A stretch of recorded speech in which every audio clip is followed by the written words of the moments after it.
ఎటు చూస్తున్నా శుభ శకునాలు కనబడుతున్నవి కదా. ఎవరేమన్నా పెళ్లి మంత్రాలై వినబడుతున్నవి కదా.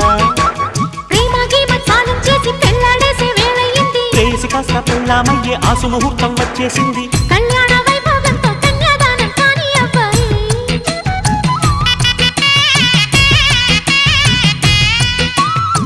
ఆ పైన నా ఒళ్ళోని కాలక్షేపం చెయ్యాలమ్మాయి. చిలకల హాయ్ లైలా ప్రియురాల వెయ్యి నా మెడలో వరమాల. పిల్ల కళ